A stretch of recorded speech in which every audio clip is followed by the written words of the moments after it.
नमस्कार, मी सुदेश शिंगळे. परिसर फाउंडेशनकडून मी आपणा सर्वांचं स्वागत करतो. गेले 2-3 महिने आम्ही परिसंवाद ही एक व्याख्यानांची मालिका आयोजित करत आहोत. या व्याख्यानाच्या मालिकेमध्ये वेगवेगळ्या विषयावर आम्ही चर्चा करतोय. यावेळेचा आपला विषय आहे साहिर लुधियानवी, हर एक पल का शायर, असं त्याचं नाव आपण दिलेलं आहे. 8 मार्च ही साहिरची जन्मदिवस आहे हा. त्यानिमित्तानं आपण हा आजचा कार्यक्रम करत आहोत. आज आपल्याला प्रदीप कांत वक्ते म्हणून लाभलेले आहेत. मी त्यांचा थोडासा परिचय करून देतो आणि मग त्यानंतर आपण व्याख्यानाला सुरुवात करू. प्रदीप कांत यांचं भौतिकी आणि गणित याच्यामध्ये स्नातकोत्तर शिक्षण झालेलं आहे आणि ते सध्या राजा रामण्णा प्रगत प्रौद्योगिकी केंद्र इथं वैज्ञानिक अधिकारी म्हणून काम करत आहेत.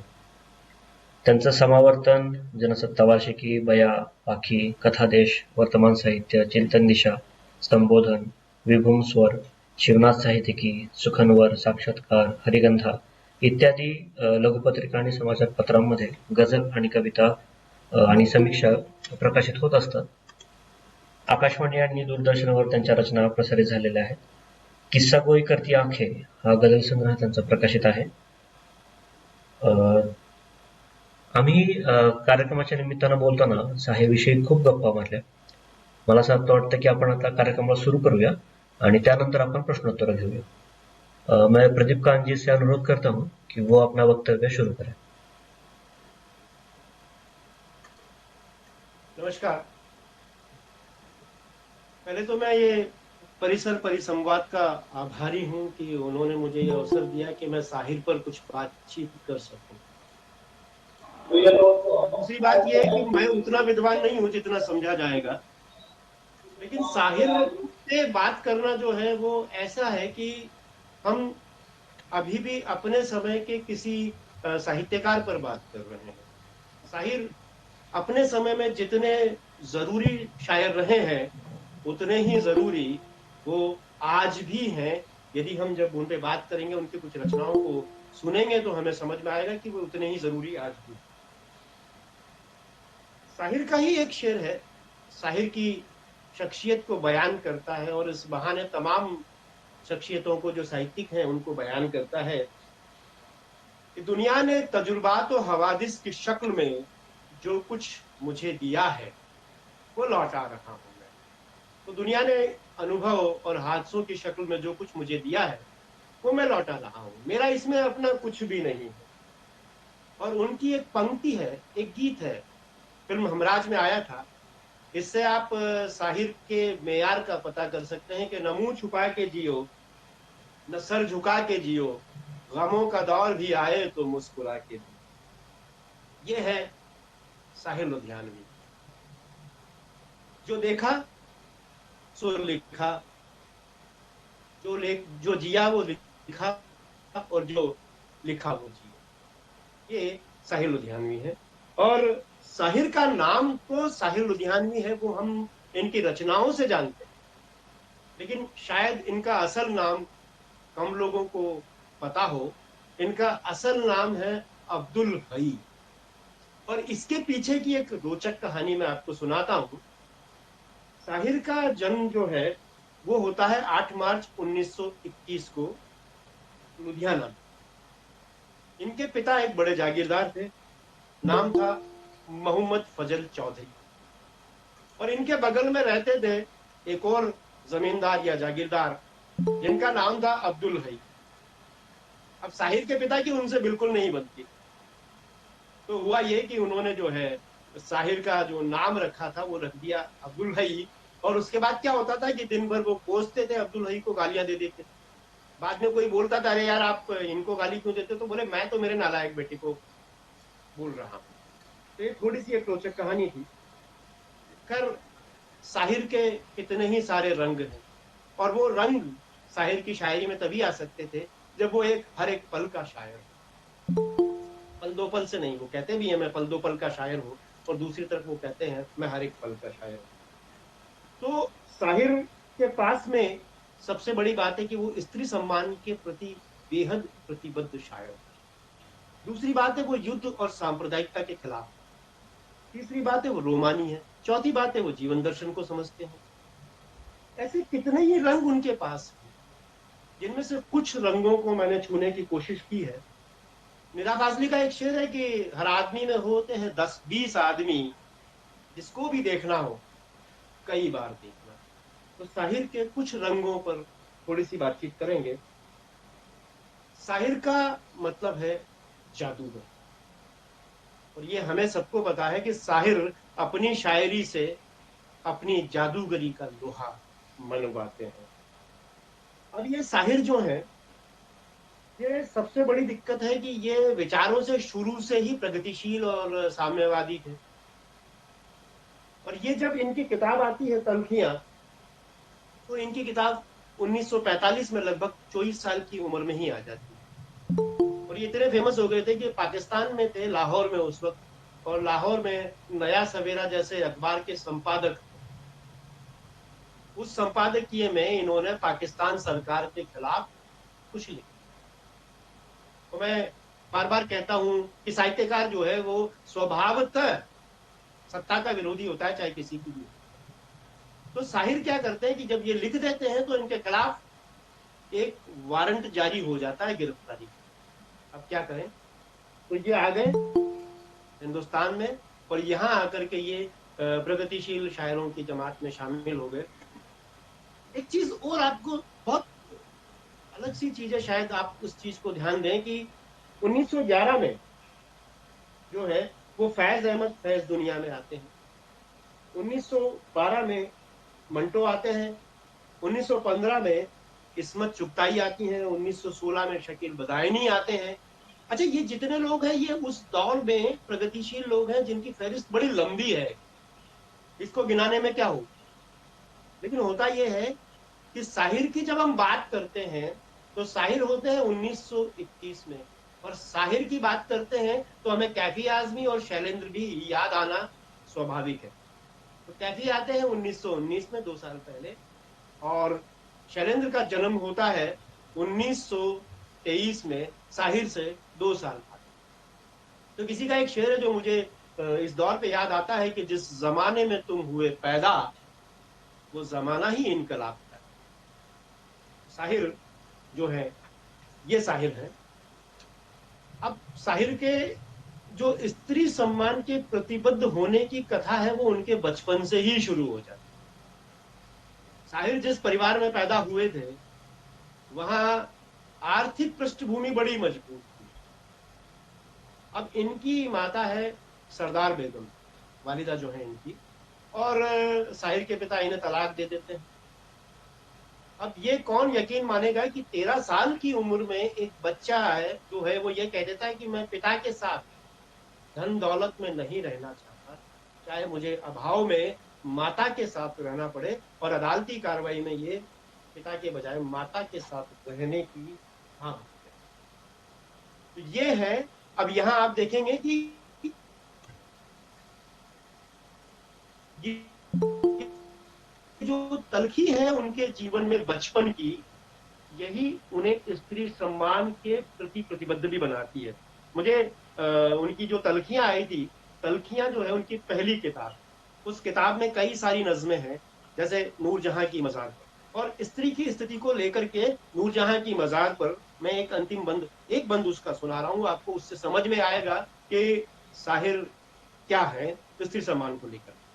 कैसे हर शाख से मुंह बंद महकती कलियां नोच ली जाती थी तज़ीन हरम की खातिर, और मुरझा के भी आजाद न हो सकती थी दिल सुहानी के एक भरम की खातिर, उल्फत के भरम की खातिर। वो एक जिल्ले सुहानी की बात है। आज का दौर देखिए, न जाने कितने जिल्ले सुहानी हैं और जिन्हें औरत की असमत असमत की तरह दिखाई ही नहीं देती। लेकिन इसी नज्म में वो अंत में आते हैं और जब इतनी आजाद ख्याली से कह देते हैं कि तू मेरी जान मुझे हैरत तो हसरत से न देख, हम में से कोई नूर ओ जहांगीर नहीं, तू मुझे छोड़ के ठुकरा के भी जा सकती है, तेरे हाथों में मेरे हाथ हैं जंजीर नहीं। ये जो अंतिम पंक्ति है, तेरे हाथों में मेरे हाथ हैं जंजीर नहीं, ये साहिर के स्त्री सम्मान का सलीका है। इसलिए कहते हैं कि शायर के बारे में, साहित्यकार के बारे में उसकी शायरी या उसकी कविता या उसकी कहानी बोलती है, बकौल शमशेर बात बोलेगी, हम नहीं। अच्छा, इत्तेफाकन साहिर का जन्मदिन जो होता है 8 मार्च 1921 को हुआ, तो 8 मार्च जो है, आप इसे संयोगवश कह लें या जैसे भी कह लें, 8 मार्च अंतरराष्ट्रीय महिला दिवस के रूप में भी मनाया। और तत्कालीन समाज में औरत की यह स्थिति जो है वो साहिर को ताउम्र परेशान करती रही। उनकी एक नज्म है चकले, ये कूचे ये नीलाम घर दिलकशी के, ये लुटते हुए कारवां जिंदगी के, कहाँ है मुहाफिज खुदी के, सना ख्वान तब्दी से मशरिक कहाँ है। अंतिम लाइन को थोड़ा सा स्पष्ट करूंगा, पूर्व पे जो नाज करते हैं वो कहाँ है, और पूरब में मित्रों हिंद है। पूरब में हिंद को जो है पूरब के नाम से या पूरब को हिंद के नाम से। अब ये देखिए कि ये तलखियां जो है गुरुदत्त पढ़ते हैं, और गुरुदत्त जब ये तलखियां पढ़ते हैं तो बेचैन हो जाते हैं, और उसके बाद प्यासा फिल्म का प्लॉट बनता है जिसमें साहिर की तलखियां से ये नज्में ली जाती। अब ये देखिए कि ये नज्म वहां आती है, जिन्हें नाज है हिंद पर वो कहाँ है, तो वो आता है कि यहाँ पीर भी आ चुके हैं जवां भी, तनुमंद बेटे भी अब्बा मियाँ भी, ये बीवी भी है और बहन भी और माँ भी, जिन्हें नाज है हिंद पर वो कहाँ। जरा मुल्क के रहबरों को बुलाओ, ये कूचे ये गलियां ये मंजर दिखाओ, जिन्हें नाज है हिंद पर उनको लाओ, जिन्हें नाज है हिंद पर वो कहाँ। प्यासा 1957 में रिलीज होती है और साहिर लुधियानवी के कैरियर की एक बहुत अहम फिल्म। अब इसके बारे में एक किस्सा है कि मिनरवा टाकीज में बॉम्बे में ये फिल्म दिखाई जा रही थी, और जब जैसे ही साहिर का लिखा हुआ ये नज्म बजी, ये गाना बजा, दर्शक अपनी अपनी सीट से उठकर खत्म होने तक ताली बजाते रहे, और ये दर्शकों की मांग पर ये वो समय था, वो दौर था कि ये गाना 3 बार दिखाया गया। हालांकि इस नज्म को सुनने के बाद ताली बजाने का मन नहीं होना चाहिए। और एक बात और हम समझ लेते हैं दोस्तों, कि विश्व भर में आधी आबादी की स्थिति कोई बहुत अच्छी नहीं है, यानी स्त्री की स्थिति कोई बहुत अच्छी नहीं है। बहुत सामान्यकरण नहीं किया जा सकता, फिर भी बहुत अच्छी नहीं। यहाँ एक फिल्म आती है साधना 1958 में। वो कहते हैं कि औरत ने जन्म दिया मर्दों को, मर्दों ने उसे बाजार दिया, जब जी चाहा मसला कुचला, जब जी चाहा दुत्कार दिया, वो तुलती है कहीं दीनारों में, बिकती है कहीं बाजारों में, नंगी नचवाई जाती है अय्याशों के दरबारों में, ये वो बेइज्जत चीज है जो बट जाती है इज्जत वालों में। ये वो बेइज्जत चीज है जो बट जाती है इज्जत वालों में। मैं सोचता हूं कि भारतीय दर्शन में तो कहा जाता है कि यत्र नारीस्तु पूजयन्ते रमयन्ते तत्र देवता, क्या सचमुच ऐसा है? एक और नज्म का जिक्र करता हूं, छोटी सी नज्म, सुबह नौरूज, नए साल की सुबह। इसके 2 बंद आपको सुनाता हूं कि फूट पड़ी मशरिक से किरणें, पूरब से, हाल बना माजी का फसाना, गूंजा मुस्तकबिल का तराना, भेजे हैं अहबाब ने तोहफे, हटे पड़े हैं मेज के कोने, दुल्हन बनी हुई है राहें, जश्न मनाओ साले नौ। निकली है बंगले के दर से एक मुफलिस दहकान की बेटी, गरीब किसान की बेटी, अफसुर्दा उदास, अफसुर्दा मुरझाई हुई सी, जिस्म के दुखते जोड़ दबाती, आंचल से सीने को छुपाती, मुट्ठी में एक नोट दबाए,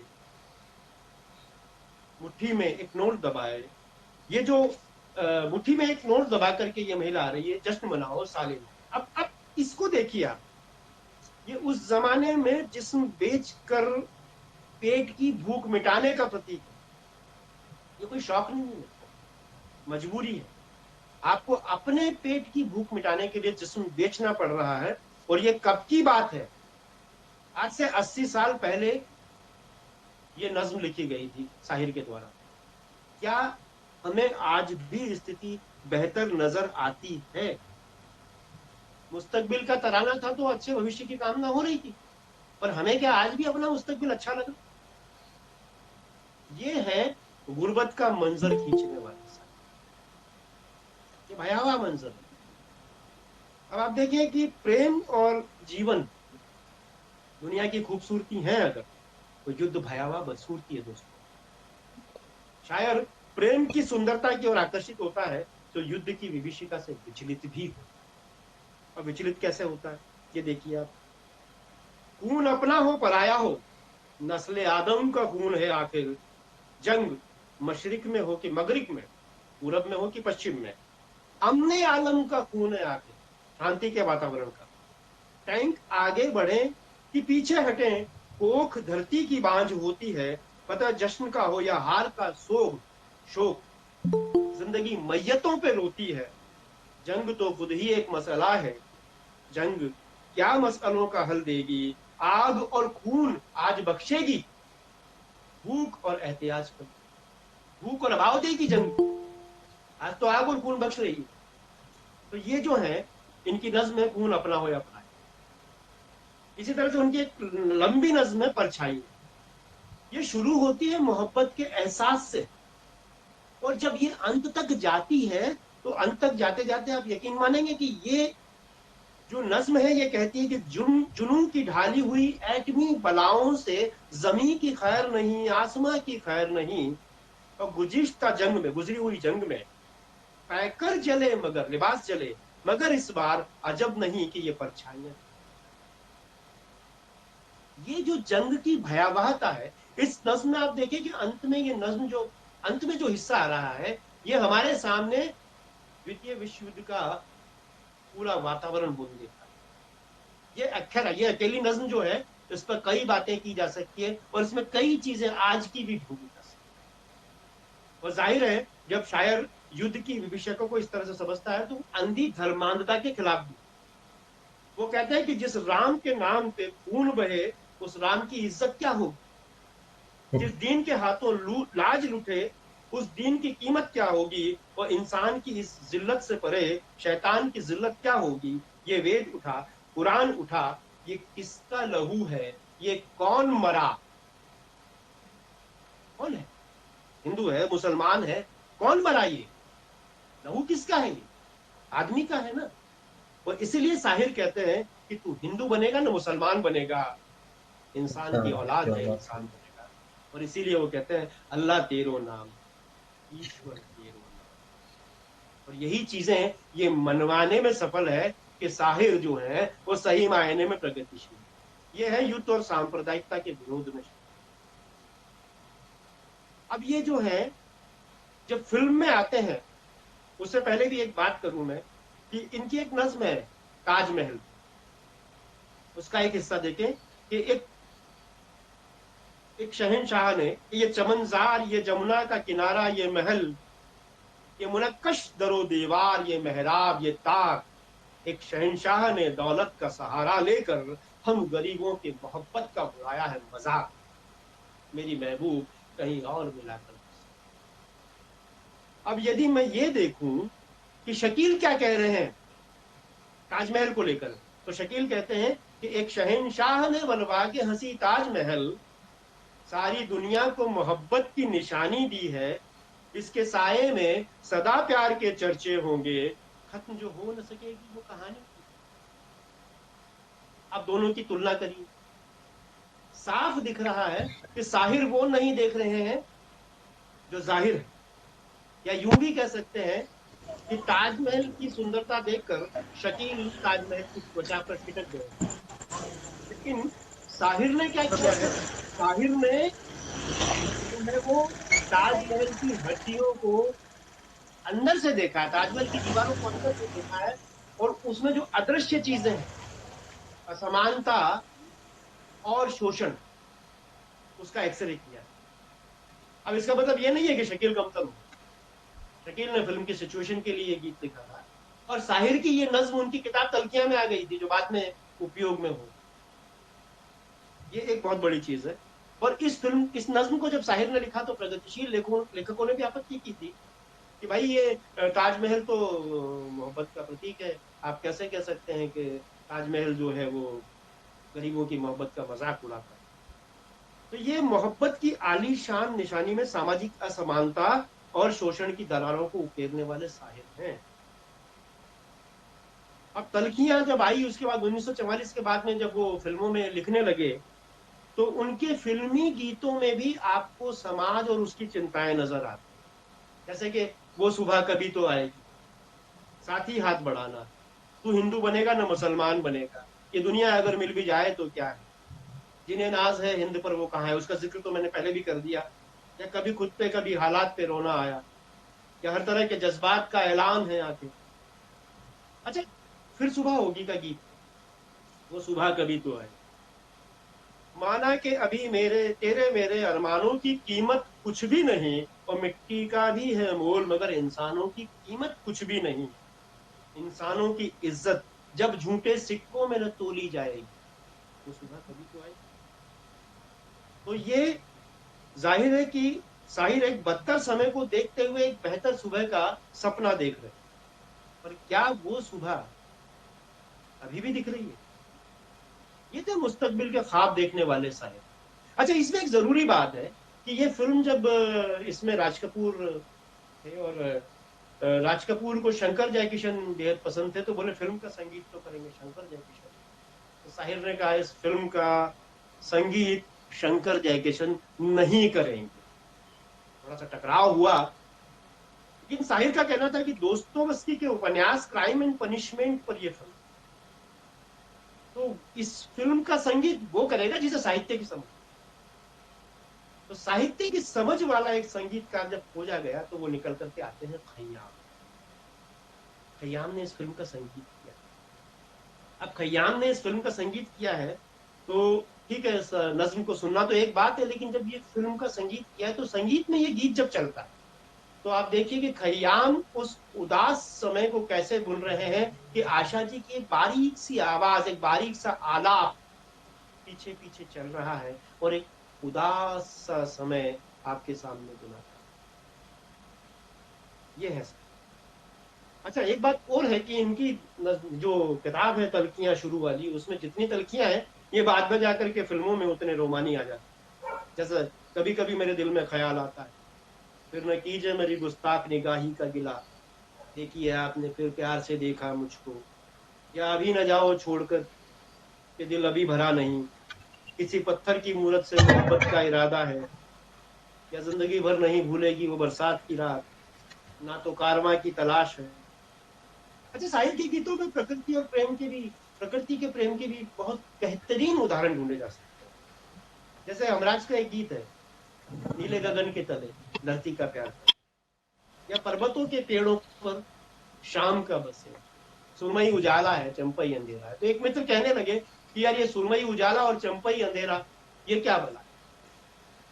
मैंने कहा भाई, सुरमा जो है वो आंखों को गहरा करने के लिए लगाया है, और चंपा का रंग कौन सा है, तो चंपा का मूल रंग ऑफ वाइट है। तो यदि आप उजाले में थोड़ा सा अंधेरा और अंधेरे में थोड़ा सा उजाला मिला दें तो शाम बन जाती है, और यही जो मंजर है, यही जो दृश्य है, वो साहिर इसमें बोलता है। अब जीवन दर्शन देखिए उनकी रचनाओं में, मैं जिंदगी का साथ निभाता चला गया, हर फिक्र को धुएं में उड़ाता चला गया, और इसका अंतिम शेर जो आता है कि गम और खुशी में फर्क न महसूस हो जहां, मैं दिल को उस मकाम पे लाता चला गया। भाई, दिल को उस मकाम पे लाना जहां गम और खुशी में कोई फर्क ही महसूस ना हो। तो कम से कम मैं ये सोचता हूं कि क्या जिंदगी के दुखों से विरक्त होना या सुखों में ज्यादा खुश न होना इतना सरल है जितना आसानी से साहिर कह जाते हैं। एक और उदाहरण है, फिल्म चित्रलेखा, साहिर के गीत हैं वहां भी। एक गीत है, मन रे तू काहे न धीर धरे, वो निर्मोही मोह न जाने जिनका मोह करे, इस जीवन की चढ़ती ढलती धूप को किसने बांधा, रंग पे किसने पहरे डाले, रूप को किसने बांधा, काहे ये जतन करे। दूसरा गीत है इसके बिल्कुल विपरीत, संसार से भागे फिरते हो भगवान को तुम क्या पाओगे, इस लोक को भी अपना न सके उस लोक में भी पछताओगे, ये भोग भी एक तपस्या है तुम त्याग के मारे क्या जानो, अपमान रचयिता का होगा रचना को अगर ठुकराओगे। आप पहले गीत को सुनिए तो आप जीवन से विरक्त होने लगते हैं कि इस पे तो अपना कोई नियंत्रण ही नहीं, व्यर्थ है, और दूसरे गीत को सुने तो जीवन का अर्थ है। यानी पहले गीत में तो यह है कि वही पुरातन धारणा कि ब्रह्म सत्यम जगत मिथ्या। दूसरे गीत में मैं नहीं कहूंगा दूसरी चीज, लेकिन ये जरूर कहूंगा कि ब्रह्म का तो पता नहीं पर जगत तो बिल्कुल सत्य है। अब बिल्कुल दो विपरीत दृष्टियों से साहिर जो है वो जीवन को देखते हैं, और ऐसा मत समझिए कि भ्रमित है, ये दोनों दृष्टियां हमारे पास में है। दूसरा गीत है, दो दो गीत सेम कभी कभी से। मैं पल दो पल का शायर हूं, पल दो पल मेरी कहानी है, पल दो पल मेरी हस्ती है, पल दो पल मेरी जवानी। इसका विपरीत, मैं हर एक पल का शायर हूं, हर एक पल मेरी कहानी है, हर एक पल मेरी हस्ती है, हर एक पल मेरी जवानी। यानी पहले गीत में फिर उन्होंने नश्वरता की बात की है, और दूसरे गीत में अनश्वरता की बात की है। और शब्द एक बार लिखा गए और सामान्य जन के जहन में चले गए तो अनश्वर ही होते हैं। इसलिए साहिर हर एक पल के शायर, पल दो पल के शायर नहीं है। अब आती है बात फिल्म काजल की, तोरा मन दर्पण कहलाए। इसमें आप देख सकते हैं कि इसके बारे में एक किस्सा मुझे याद आता है कि भरत व्यास और साहिर बहुत अच्छे मिले। और मैं जो आपको चित्रलेखा के दोनों गीत मैंने बताए, यदि मुझे पता न हो कि ये गीत साहिर के हैं तो हो सकता है कि मैं इन्हें समझने के लिए भरत व्यास के पास, कि यार ये तो भरत व्यास की भाषा है। तो ये टहल रहे थे और क्या हुआ कि भरत व्यास ने कहा कि साहिर हिंदी में कुछ लिखा है, सुनोगे क्या? ये किस्सा लोग सुनाते हैं। साहिर ने कहा जरूर सुनेंगे। तो भरत व्यास ने सुनाया है कि तुम गगन के चंद्रमा हो, मैं धरा की धूल। और पूरा गीत सुनने के बाद साहिर ने भरत व्यास को बरस। लेकिन अब क्या हुआ कि भरत व्यास ने कहा तुम लोग ऐसा कुछ लिख के बताओ। तो हुआ ये कि कुछ दिनों बाद फिर ये जब घूम रहे थे तो अब की बार साहिर के कहने की बारी थी। साहिर ने कहा भरत जी हिंदी में कुछ लिखा है, सुनिएगा क्या? तो क्यों नहीं सुनेंगे? तो साहिर ने गीत सुनाया, तोरा मन दर्पण कहलाया, और अब की बार गले लगाने की बारी थी भरत व्यास। इसका जो बंद है कि मन ही देवता मन ही ईश्वर मन सबका आभार, मन से कोई बात छिपे ना मन के नयन हजार, इस उजले दर्पण पर प्राणी धूल न जमने पाए। ठीक कबीर की बात की तरह कि चदरिया झीनी रे झीनी, है ना। और जब कबीर कहते हैं कि दास कबीर ने ऐसी ओढ़ी जू की त्यों धरनी नहीं, तो उजले दर्पण पे धूल बिल्कुल नहीं जमनी चाहिए। इसीलिए वो कहते हैं कि अल्लाह तेरो नाम, ईश्वर तेरो नाम। तो बाद में ये भी कहते हैं कि बलवानों को दे दे ज्ञान, ये उनकी समतावादी सोच है। ठीक है, आगे चलते हैं। तो ये जो है जीवन दर्शन और धर्म के सही मायने समझने वाले साहिर हैं। अब ये साहिर जो है ज्यादातर फिल्मी गीतों में आप देखिएगा कि जो होता है ऐसा होता है कि वो सिचुएशन के अनुसार बता दिया गया और गीत लिख दिया गया, लेकिन साहिर के पास एक राजनीतिक चेतना है। क्या मिलिए ऐसे लोगों से जिनकी फितरत छुपी रहे, नकली चेहरा सामने आए, असली सूरत छुपी रहे। ये राजनीतिक चेतना की उनकी समझ है। अब साहिर की जो रोमानी शायरी है उसका जादू आज भी दिलो दिमाग में है। इसका कारण है उनकी कहनी। अच्छा, मैं आपको सिर्फ ये सुनाता हूँ कि कभी कभी मेरे दिल में ख्याल आता है कि जिंदगी तेरी जुल्फों की नरम छांव में गुजर न पाती तो शादाब हो भी सकती थी। ये तीरगी जो मेरे जिस्त का मुकद्दर है, तेरी नजर की शुआओं में हो भी सकती थी। ये भाषा गीत में नहीं है, ये साहिर की अपनी जो शब्दावली है, ये उनकी ओरिजिनल नज्म है। और ये एक बात और समझिए दोस्तों, ये वो साहिर हैं जो आने का सुख लिखते हैं घर में। वो कहते हैं मेरे घर आई एक नन्ही परी, कभी कभी का गीत। तो दूसरी तरफ वो कहते हैं बाबुल की दुआएं लेती जा जा तुझको सुखी संसार मिले। ये जाने का दुख है, आने का सुख और जाने का दुख। साहिर खैर एक तरफ निराशा भी बुनते हैं कि मैंने चांद और सितारों की तमन्ना की थी, मुझको रातों की सियाही के सिवा कुछ नहीं। तो दूसरी तरफ वो कहते हैं रात भर का है मेहमा अंधेरा, इसके रोके रुका है सवेरा। और ये बिल्कुल सत्य है, रात भर का है मेहमान, सुबह आने से कोई भी नहीं रोक सकता। और अगर हम सामाजिक परिस्थितियों में कहें, आर्थिक आर्थिक परिस्थितियों में कहें, तो थोड़ी रात लंबी हो सकती है, लेकिन बात वही है, वो सुबह कभी तो आए। अब साहिर एक गंभीर शायर है, पर मस्ती में क्या कहते हैं, सर जो तेरा चकराए या दिल डूबा जाए। खैर ये एक मजाक की बात है जो उन्होंने एक गीत में लिख दिया, ये भी एक शायद सिचुएशन की मांग होगी। पर इस साहिर का देश के आजाद होने के बाद कुछ मोह भंग भी हुआ था, तो उन्होंने एक नज्म लिखी, गांधी हो या गालिब। गांधी हो या गालिब, खत्म हुआ दोनों का जश्न, आओ उन्हें अब कर दे दफन, खत्म करो तहजीब की बात, बंद करो कल्चर का शोर, सत्य अहिंसा सब बकवास, हम भी कातिल तुम भी चोर। ये साहिर जैसा शायर कह सकता था, और उस समय कहने की आजादी है। थोड़ा सा हम देखते हैं कि प्रगतिशीलता जो साहिर है उसमें कहाँ साहिर प्रगतिशीलता में बैठते हैं। तो पाकिस्तान में फैज है और हिंदुस्तान में साहिर, और दोनों ही, वैसे मैं तो कहूंगा दोनों हमारे हैं, हिंदुस्तान पाकिस्तान तो बहुत बाद में हुए हैं। दोनों रोमानी भी हैं और दोनों प्रगतिशील भी हैं। उधर फैज लिखते हैं, मुझसे पहली सी मोहब्बत मेरे महबूब न मान, तो इधर साहिर लिखते हैं, किसी और को उदास देखकर। खैर, लेकिन हम आते हैं इस बात पे कि फैज कहते हैं और भी दुख है जमाने में मोहब्बत के सिवा, राहतें और भी हैं वस्ल की राहत के सिवा। इधर साहिर कहते हैं तुम्हारे गम के सिवा और भी तो गम है मुझे, नजात जिनसे मैं एक लहजा पा नहीं सकता। यहाँ लहजा का अर्थ है एक पल। तुम्हारे गम के सिवा और भी तो गम है मुझे, नजात जिनसे मैं एक लहजा पा नहीं सकता। यहाँ आते हैं आगे चल के, तो इस तरीके से हम देख रहे हैं कि साहिर पर फैज का थोड़ा सा प्रभाव है। पर मैं इसे यह कहता हूं कि साहिर और फैज प्रगतिशीलता में एक दूसरे में आवाजाही करते हैं, क्योंकि ये वो दौर था जिस समय ऐसी चीजें लिखी जा रही। और साहिर और फैज ही क्यों, हमें देखना चाहिए कि मजाज कहते हैं कि तेरे माथे पे ये आंचल बहुत ही खूब है, लेकिन तू इस आंचल से एक परचम बना लेती तो अच्छा था। तो साहिर कहते हैं जिंदगी शोलाए बेबाक बना लो अपनी, खुद को खाक इस तरह खामोश बनाती क्यों हो, खाक जैसा खामोश क्यों बनाती। अब जोश मलिहाबादी और साहिर को देख लीजिए। जोश मलिहाबादी की एक नज्म है, जब्त शुदा नज्म है वो। उस समय अंग्रेजों ने बहुत सारी नज्मों को जब्त किया था, क्योंकि जब वो लिखी जा रही थी तो वो समाज में बहुत तेजी से आक्रोश पैदा कर रही थी।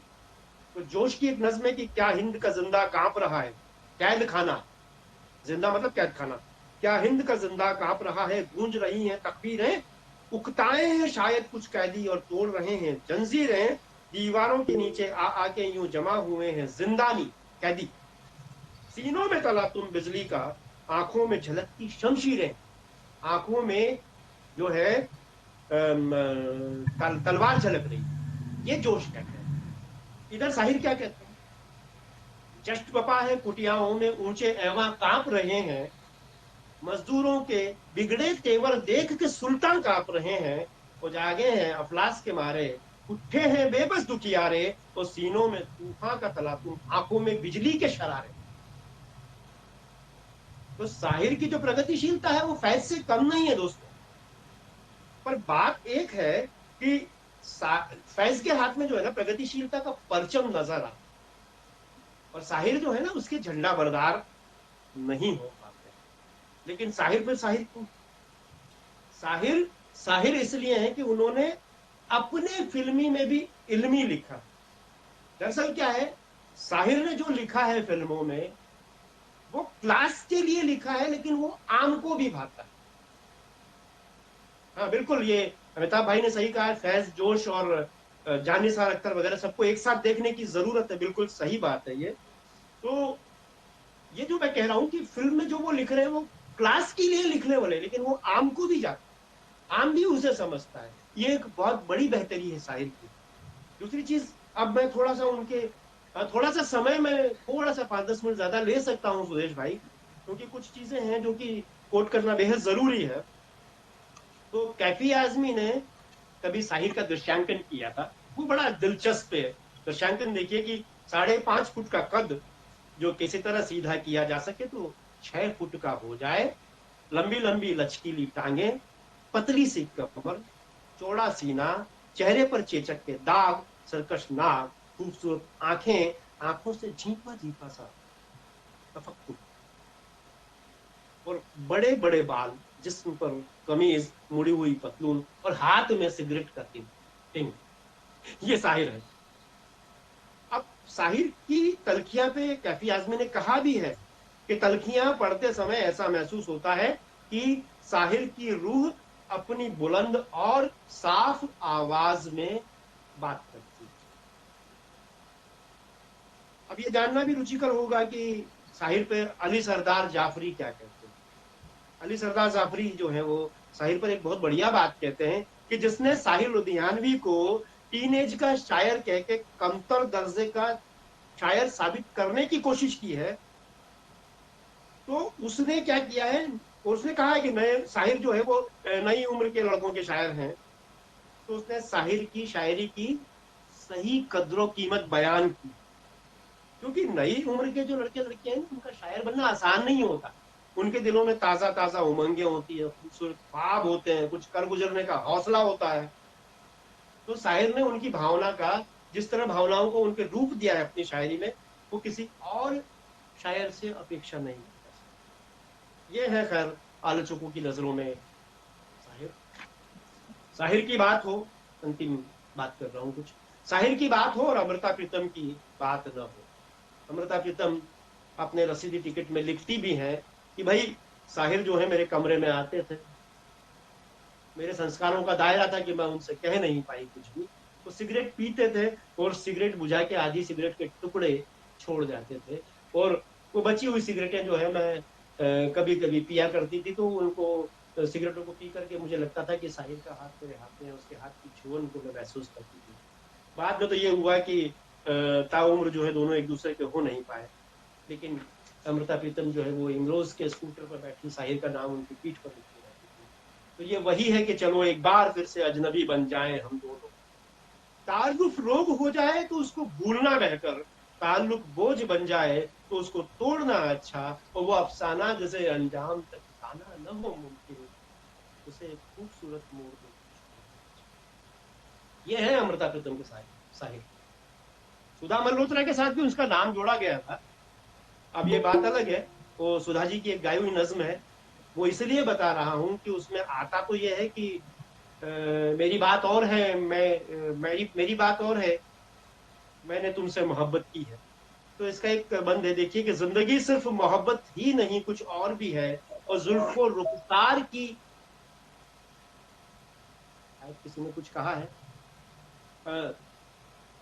जिंदगी सिर्फ मोहब्बत ही नहीं कुछ और भी है, जुल्फो रुखसार की जन्नत ही नहीं कुछ और भी है, और भूख और प्यास की मारी हुई इस दुनिया में इश्क ही एक हकीकत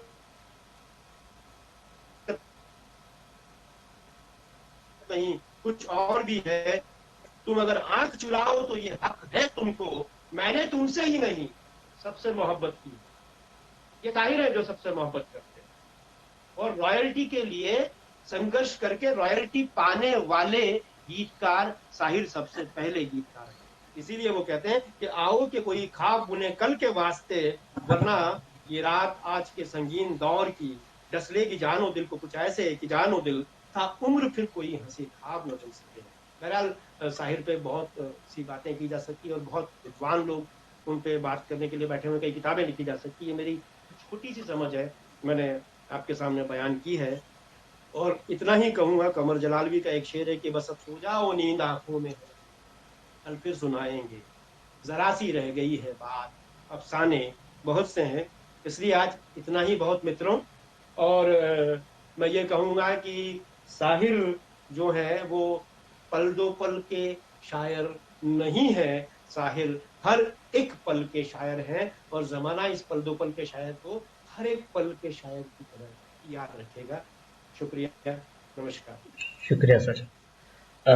अब हम एक ओपन फोरम दे रहे हैं, जिनको कुछ सवाल हो या कुछ चर्चा में आगे जोड़ना हो चर्चा हो तो बहुत वो। बेहतर है, क्योंकि हाँ, बहुत चर्चा ही सारी होगी। चीजें, अमिताभ भाई जी बैठे हुए हैं यहाँ पे, और मुझे लगता है कि अमिताभ जी भाई सर, अनम्यूट करें और बोल सकते हैं। अमिताभ मिश्रा जी। जी। सर। असल में दो तीन बातें जो कही है उनसे थोड़ा सा मेरी नाइत्तेफाकी यूं है। एक तो जी जी साहिर और फैज की जब हम तुलना करते हैं, या साहिर या किसी भी दूसरे शायर से भी तुलना करते हैं, तो जो प्रोग्रेसिव वाली जो बात है, साहिर एक प्रोग्रेसिव राइटर थे। मतलब मुझे इस बिल्कुल। बात को मानने में कतई कभी कोई और फैज और उनकी तुलना, अच्छा दो शायरों की तुलना थोड़ा सा मुझे इसमें लगता है कि फैज ज्यादा प्रगतिशील थे कि साहिर थे। जी जी शायद ये वो दौर था जिसमें अ, उर्दू के ज्यादातर राइटर्स जो थे वो उसी प्रगतिशीलता, मतलब दोनों चीजें कर रहे थे। एक तो बिल्कुल सर, राजनीति, बिल्कुल अच्छा बहुत कहा भी है, दिलचस्प मैंने चीज वही है, कहा है। जी जी बहुत दिलचस्प बात यह है कि दोनों चीजें पैरेलल चल रही। मतलब जी प्यार प्यार भी बहुत जिसको प्यार मोहब्बत का भी बातचीत बहुत जोरदार तरीके से है। और जो बिल्कुल। उस वक्त आजादी की लड़ाई और उसके बाद जो हमारा देश शक्ल ले रहा था, जी जी अ, उधर पाकिस्तान में भी जो दिक्कतें थी उसको भी फैज बहुत साफ तौर पे दे रहे थे, और जो मोहभंग यहाँ हो रहा था, जैसा प्रदीप ने भी कहा है, उसको भी साहिर बहुत खास तौर पे लिख रहे थे। एक जी जी चीज जो जी कभी प्रदीप से और भी बातचीत हो, ज्यादातर बातचीत फिल्मों को लेके की है। साहिर के और भी जो फिल्मों से इतर जो राइटिंग है उस जी पे भी थोड़ी सी बातचीत होनी चाहिए। जी इतने समय में शायद बहुत समेट के और बहुत अच्छे से बात की है, पर हम जी। थोड़ा सा फिल्मों के अलावा भी अगर साहिर को देखें तो और मजा आएगा। मतलब बस सर, वो इतना ही कई बार कहना। लगता है कि इसमें बहुत सारा कुछ लिखा जा सकता है, क्योंकि शाहिर के तो खाली तल्खियां नहीं है, बाकी भी किताबें हैं। गाता जाए बिल्कुल बंजारा, और बिल्कुल उनकी बहुत 4 किताबें हैं जो कि उनमें शायरी में प्रगतिशीलता पूरी साफ नजर आ रही है। मैं वही किताबों के ही बाबत कह रहा था कि आप जी तुलना फैज, हालांकि फैज की जो चीजें हैं वो अलग उस पे लेवल पे चलती हैं और साहिर की अलग लेवल पे चलती हैं, जी पर दोनों बहुत बड़े शायर थे। दोनों बहुत बड़े ये जी। शायर हैं, मेरा इसमें कोई दो राय नहीं। और किसी का कोई कुछ ऐड करना हो? हमारे प्रसाद भाई है क्या ज्वाइन? प्रसाद, हेलो, प्रसाद सुब्रमण्यम, शायद आवाज नहीं जा अच्छा, रही। मैं एक और चीज कहना चाहूंगा।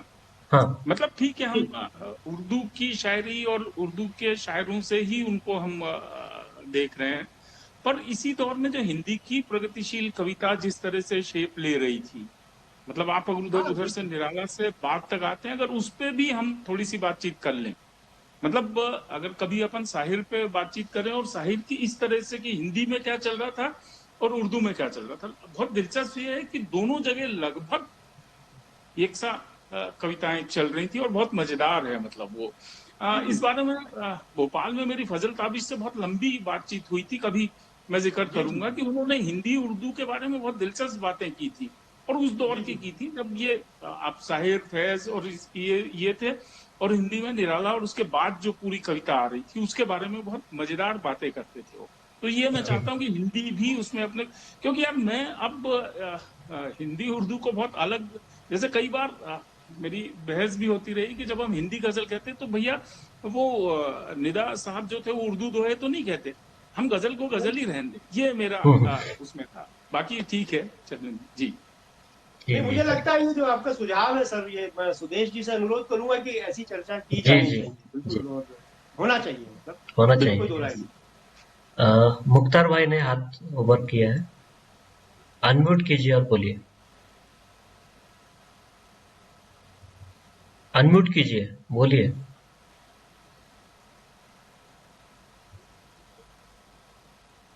हाँ। आ आ रही है आवाज? हाँ, आ रही है। हाँ, आवाज बराबर है भाई। प्रदीप जी, क्षमा चाहूंगा, मैं थोड़ा देर से इसमें जुड़ा आपके साथ में। जी जी जी। बड़ी खुशी की बात है, मैं थोड़ा मिस किया वैसे, लेकिन जहां तक मैं अंतिम हिस्सा सुन पाया। अच्छा प्रदीप भाई, एक बात मैं ये कह रहा था कि जैसे अभी अमिताभ जी ने भी इस बात का जिक्र किया कि जो तुलनात्मक हम बात कर रहे थे, आई थिंक अमिताभ जी का इनका माइक ऑन है शायद। हाँ, अनम्यूट कर दिया उन्होंने। हाँ हाँ जी। तो जैसे जो एक साहिर का ये पक्ष रहा कि साहिर कमर्शियल फिल्मों से और इससे जुड़े रहे, मतलब एक कमर्शियल लेखन उनका रहा। तो जी क्या ये अंतिम दिनों में उनके वैचारिक स्तर पर या साहित्य पर क्या पोजीशन रही उनकी? क्या वो पूरी तरह से फिल्मों के लिए ही हो गए थे? क्योंकि ऐसा मैं प्रगतिशील आंदोलन के कुछ साथियों की चर्चा सुन रहा था, तो ऐसा कहा जाता है कि अपने अंतिम या जो अंतिम दशक कह लीजिए, या जब वो फिल्मों के सिरमौर बने हुए थे, तो उस समय क्या कुछ ठहराव सा आ गया था उनकी नहीं, वैचारिकता में? वो देखिए, एक चीज इसमें यह है कि आप अगर तलखियां पढ़ लेंगे तो आपको जितनी तलखियां और जितनी, जैसे अमिताभ भाई ने भी कहा कि शायरी की उनकी और भी किताबें हैं, और उनको पढ़ेंगे तो आपको लगेगा कि साहिर एक अलग रंग में जा रहे हैं। अब फिल्मों में जब वो आते हैं ना, तो एक अभी जिक्र हुआ था कि जब जलेस का ये प्रोग्राम पिछले शनिवार का था, तो प्रदीप ने भी कहा इस बात को कि कभी कभी मेरे दिल में ये ख्याल आता है ये साहिर की शब्दावली नहीं है वगैरह वगैरह। तो मैं बीच में जिक्र भी किया कि साहिर की असल शब्दावली जो है ओरिजिनल नज्म में यहाँ पर है। अब खैर ये तो बात एक अलग है, लेकिन आप एकदम से ये कहना तो बहुत मुश्किल है कि मतलब साहिर जो है वो रोमानी ज्यादा हो जाते हैं फिल्मों में, ये तो तय है। ये इसमें कोई गलत बात नहीं है, साहिर फिल्मों में रोमानी ज्यादा है। लेकिन आप ये देखिए ना, एक फिल्म है मुझे मुझे जीने दो, शायद वो फिल्म है, उसमें एक गीत है, तेरे बचपन को जवानी की दुआएं देती है, और दुआ दे के बेचैन सी हो जाती है। डाकुओं पे जो फिल्म है, तो ऐसा नहीं है कि एकदम ही पूरा ही खत्म हो गया था उनका। वो त्रिशूल नाम की एक फिल्म आई, तो त्रिशूल नाम की फिल्म में जो है वो माँ का, लता मंगेशकर का गाया हुआ गीत है, जो कि माँ का बेटे के प्रति गीत है। तो एकदम से तो खत्म मुझे तो नहीं लगता कुछ हुआ था, लेकिन हाँ रोमानी फिल्मों में वो रोमानी ज्यादा है, इसमें कोई दो राय नहीं। लेकिन दर्शन की समझ उनकी पुरानी फिल्मों में बहुत गहरी है, इसमें कोई दो राय नहीं है। अब एक फिल्म शायद त्रिशूल में है, वो गाना है गापूची गापूची गम गम, किसी की कम कम। अभी अगर हाँ, कुछ प्रगतिशील लोग सुनेंगे या बाकी लोग सुनेंगे तो उनको लगेगा कि यार ये कौन सा वाला साहिर, ऐसा हो सकता है। लेकिन बिल्कुल ऐसा कदम नहीं होता है, क्योंकि कुछ गीत बाद में भी आते हैं, पर बहुत बहुत कम गीत है, ये बात सही है। पुराने गीत जहां तक उन्होंने मुझे जीने दो और बाकी फिल्मों में पुरानों में गीतों में लिखा है ना, वो जैसे औरत ने जन्म दिया मर्दों को, मर्दों ने उसे बाजार दिया, या रात भर का है मेहमा अंधेरा, किसके रोके रुका है सवेरा, कभी खुद पे कभी हालात पे रोना आया, ये जो गीत है उनसे डेफिनेटली बाद के गीतों की तुलना मुझे भी नहीं लगता कि संभव हो सकती। ये मेरी अपनी समझ है, क्योंकि दायरा होता है हर एक आदमी का, और साहिर का फलक जो है, अमिताभ भाई भी इससे सहमत होंगे, साहिर का फलक बहुत व्यापक है। साहिर को कोई एक चीज से नहीं समझा जा सकता, एक बात से नहीं समझा जा सकता। सही सही कह रहे हैं बिल्कुल। जी। और कुछ जी प्रसाद? सुदेश, आई कुड मैं अनम्यूट नहीं कर पा रहा था खुद को, इसीलिए उस वक्त बोल नहीं पाया। हाँ हाँ। पहले तो मैं प्रदीप जी को मतलब थैंक यू कहना चाहूंगा, क्योंकि उन्होंने बहुत बहुत अच्छी तरीके से साहिर जी के पूरा पूरा जो लाइफ हिस्ट्री है उसको बहुत ही छोटे, बहुत ही कम समय में बहुत कुछ समझाया है हमको। और ऑलमोस्ट उनके जितने भी क्रांतिकारी हो या फिर देशभक्ति हो या फिर रोमानी हो, वो सभी गीतों का उन्होंने यहाँ पे विश्लेषण किया है। और मुझे एक बात पूछना था प्रदीप जी की साहिर जी का शादी हुआ है, मुझे लगता है कि 1960 या 62 के उस समय में, तो उनकी शादी किससे हुई थी? कुछ आपको उसमें उसके बारे में कुछ बताएंगे? इस मामले में मैं क्षमा प्रार्थी हूँ, क्योंकि साहिर की शादी जो है वो हुई है या नहीं हुई है, ये रियली मुझे पता नहीं है। क्योंकि क्योंकि साहिर जो मुझे है, याद मुझे मुझे मुझे तो याद है मेरी जानकारी में नहीं है, मैंने कहीं पढ़ा नहीं। प्रीतम जी का किसी और एक व्यक्ति को पता हो। प्रीतम जी का एक लेटर है या फिर उनका एक बुक है जिसमें वो लिखती है कि वो बहुत डिप्रेशन में गई थी जब उनको पता चला कि उनको एक लेटर आया कि वो साहिर जी जो है वो शादी करने वाले हैं, तो बहुत डिप्रेशन में गए थे। तो मुझे लगा कि डेफिनेटली उनका कुछ उस वक्त निकाह वगैरह हुआ है। उसके बाद का जो साहिर और प्रीतम जी का जो मिलना जुलना है वो कम हो गया है। तो ऐसा कुछ संदर्भ है, इसके लिए बोला कि इस आपको कुछ संदर्भ इसके जो बारे है में मेरे आइडिया। को लगता है कि देखिए, अमृता प्रीतम का जो मामला था, तो अमृता प्रीतम ने, जैसे मैंने कहा, रसीदी टिकट में लिखा है कि मेरे संस्कारों का दायरा था कि मैं उनसे कुछ कह नहीं पाई, पहली चीज। तो अमृता प्रीतम प्रीतम ने भी अपने पति को, जो जिनसे शादी हुई थी, उनकी शायद उनका नाम था, प्रीतम, कहीं तम रहूं तो प्रीतम, सरदार कुछ था उनका नाम, जी सरदार प्रीतम ऐसे ही कुछ था, सही बात। सरदार प्रीतम कुछ नाम था। हाँ हाँ। तो वो उनसे शादी की थी, और उसके बाद में फिर उन्होंने, क्या हुआ कि वो तलाक वलाक देकर के इमरोज के साथ रहना मंजूर किया, और इमरोज और अमृता प्रीतम की शादी नहीं की। नहीं, वो अब तो दूसरी शादी बात नहीं ये हुई आती थी है जी। कि अमृता प्रीतम के बाद में जब साहिर का नाम सुधा मल्होत्रा से जोड़ा गया, तो किसी जगह मेरे पढ़ने में आया है कि सुधा मल्होत्रा को साहिर फोन किया करते थे। तो सुधा मल्होत्रा के घर वाले कहते थे कि तुम्हारा, रोज फोन करते थे कि तुम्हारा अलार्म बज गया है। और ये जो दो जी जी। नस्में मैं आपको सुना रहा हूं ना, कि चलो एक बार फिर से अजनबी बन जाए हम दोनों, या फिर मैंने तुमसे ही नहीं सबसे मोहब्बत की है, ये जो दो चीजें हैं, एक तो तलखिया में आ गई थी। इनका एक किस्सा है कि ये लाहौर में कॉलेज में पढ़ते थे, तो एक हिंदू लड़की से इन्हें प्रेम हो गया। अब उसके घर वाले जो है वो इतने मजबूत थे कि उन्होंने साहिर को कॉलेज से ही निकलवा दिया, तो ग्रेजुएशन साहिर की कंप्लीट नहीं होती। तो शायद ये वहीं पे चालू होता है कि चलो एक बार फिर से अजनबी बन जाए, या अमृता प्रीतम को लेके चालू होता है। तो सुधा मल्होत्रा की तो गाई हुई नज्म है, जो कि उन्होंने शायद सुधा मल्होत्रा को लेकर के ही कही हो, क्योंकि उससे भी कभी कह नहीं पाए। और दूसरी बात यह है कि 1921 में इनका जन्म होता है। अब 1960 में निकाह की बात है, और 1980 में इनका इंतकाल हो जाता है। जी 1980 में इवन जावेद अख्तर का एक किस्सा है साहब, वो अगर समय हो तो मैं शेयर कर दूं, जी जी। जी जी कि प्लीज। जावेद अख्तर एक बार साहिर के पास गए कि भाई मुझे कुछ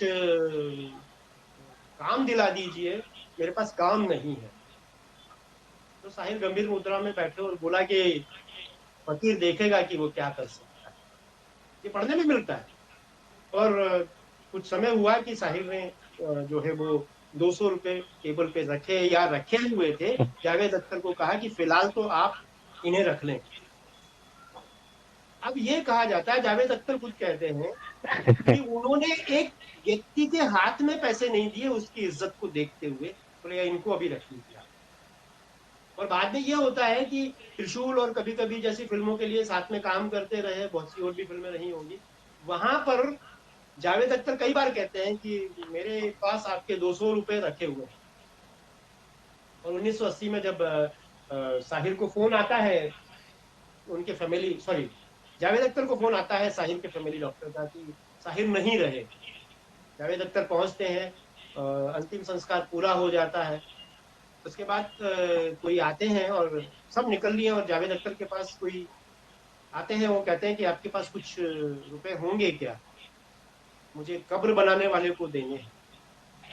तो जावेद अख्तर ने पूछा कितने, बोले 200।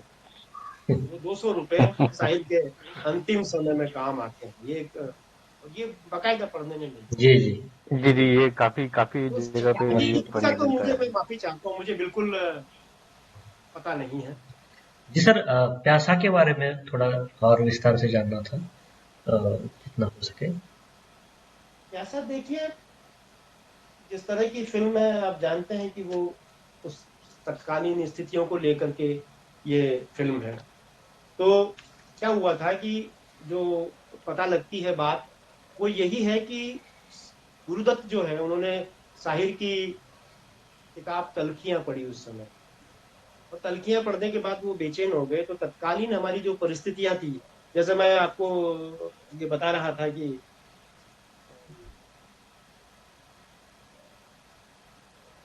एक मिनट,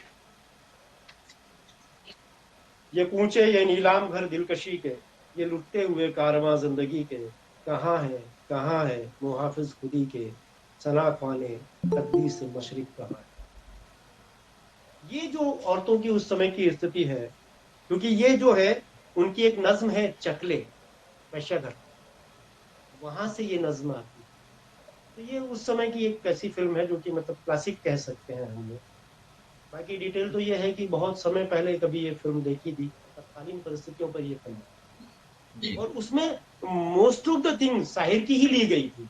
हम्म। जैसे कि वो ये महलों, ये तख्तों, ये ताजों की दुनिया, ये इंसान के दुश्मन समाजों की दुनिया, ये दुनिया अगर मिल भी जाए, तो इसी शायद रज्म में अंत में आता है ये जो मैं कह रहा था ना, ये चमनजार, ये जमुना का किनारा, ये मुनक्कश दरो दीवार, ये ताक, एक शहनशाह ने दौलत का सहारा लेकर हम गरीबों की मोहब्बत का उड़ाया है मजाक।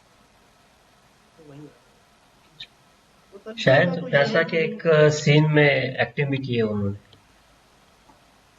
हाँ, ये आता है कि जैसा कि एक सीन में उन्होंने एक्टिंग भी की है, लेकिन बहुत सारा डिटेल उसका जो है वो उसका, हाँ। मैंने उस हिसाब से सोचा नहीं था कि शायद प्यासा पे कोई बातचीत होगी। ओके। ये है। और कोई ऐड करना चाहता है कुछ तो कर जी सकते हैं। हाँ, प्रदीप जी आपसे एक आग्रह है कि जी जी। हम एक साहिर के गीतों का एक लिस्ट बना रहे हैं जहाँ कंपाइलेशन पे वो, करेंगे। हाँ, क्रांतिकारी गीतों का उनका बहुत बड़ा संग्रह रहा है। तो जी जी उसका एक प्रॉपर एक लिस्ट बना के उसका वीडियोस जो है यूट्यूब में डालने का हम प्रयास कर रहे हैं। तो उसमें बराबर। आपका आपका जो है मदद लगेगी हमको, तो प्लीज सपोर्ट कीजिएगा। बिल्कुल, मैं हाजिर हूँ जो मदद लगे। जी बिल्कुल सर, हाजिर हूँ। हम दोनों लिस्ट शुक्रिया बना रहे शुक्रिया हो। सर। वैसे आपके पास मुख्तार भाई जैसे आदमी है हाँ। साथ में, इधर हमारे पास अमिताभ मिश्र भी हैं, हम उनकी भी मदद ले सकते हैं। जी जी सर। और कोई कुछ पूछना चाहता है? अमिताभ जी। नहीं नहीं, बस इन्होंने बोला कि बिल्कुल उसमें मदद की जा सकती है, क्योंकि मेरे पास कुछ साहिर की किताबें हैं, अब ढूंढता हूँ। काफी चीजें हैं जो मिल सकती हैं, क्रांतिकारी जी वाली भी उनके पास मिल जाएंगी बहुत सी। तो जो आप कह रहे हैं वो मैं निश्चित तौर पे प्रदीप से बात करके इसको निश्चित तौर पे ऐड करूंगा आपके साथ, जी बिल्कुल। सर, जी सर, थैंक यू। शुक्रिया अमिताभ सर। जी। अच्छा, बात यह है कि अमिताभ जी का यहाँ होना मेरे लिए भी जो है वो एक्चुअली मुझे भी समृद्ध करता है। नहीं नहीं नहीं, ऐसा नहीं है, आपको सुनना था, मुझे बहुत दिनों से चीजें टल रही थी। जी जी जी। तो ये रूबरू भी होना था आपसे, बहुत दिनों से मुलाकात भी नहीं हुई थी। अच्छा है, चलो। जी। अच्छा। चलिए। आपका सभी का मैं परिसर फाउंडेशन की तरफ से शुक्रिया अदा करता हूँ। मैं थोड़ा परिसर के काम के बारे में एक दो लाइनें कहना चाहूँगा कि हम यहाँ मराठवाड़ा में उस्मानाबाद डिस्ट्रिक्ट में काम कर रहे हैं। और फिलहाल हमारा एक प्रोजेक्ट चल रहा है परिसंधान कह के। उसमें हम क्या कर रहे हैं कि जो स्कूल ड्रॉप आउट्स है, जो बच्चे पिछले 2 सालों में कोरोना के बाद में फिर वापस स्कूल नहीं जा सके, उनको लिए एक 6 महीने का हम एजुकेशन का प्रोग्राम ले रहे हैं। तो ये जो परिसंवाद हमारा प्रोग्राम है ऑनलाइन, उससे जो भी कुछ डोनेशन आएगा उससे हम कुछ किताबें और एजुकेशन की सामग्री वगैरह उन बच्चों के लिए ले रहे हैं। हमारे यहाँ पे अभी 10-15 लड़के आते हैं जो सुबह कुछ काम के लिए जाते हैं और शाम को फिर हमारे यहाँ पे पढ़ने के लिए आते हैं। तो मैं सबसे अनुरोध करूंगा कि आप कुछ डोनेशन दे सकते हैं तो मेरा नंबर आपके पास जो मैसेज आया होगा उसमें है, और आप मुझे कांटेक्ट करिए। एक अच्छा प्रोजेक्ट चल रहा है अभी और उसको आगे बढ़ाने की हम कोशिश कर रहे हैं, तो हो सके उतना सहयोग आप दीजिए। मैं परिसर की तरफ से प्रदीप जी का बहुत बहुत शुक्रिया अदा करता हूँ, और आप सबसे भी बहुत शुक्रिया कहना चाहूँगा कि आप आज ज्वाइन हुए और एक बहुत अच्छी चर्चा एक अच्छे विषय पे सबने की। आगे भी हम सोचेंगे अगर कुछ ऐसा हिंदी और मराठी का या उर्दू और मराठी का, हिंदी उर्दू और मराठी का, ऐसा कुछ अगर ज्वाइंट ले सके, कुछ ऐसा विषय सामने आता है तो निश्चित तौर से हम उस पर विचार करेंगे।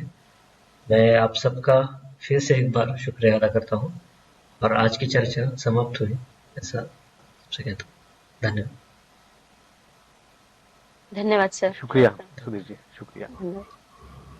धन्यवाद ये सर। भाई मुझे जैसे ज्ञानी को मेरी आपने बुलाया मेरी मेरी हिंदी को थोड़ा इग्नोर कीजिए।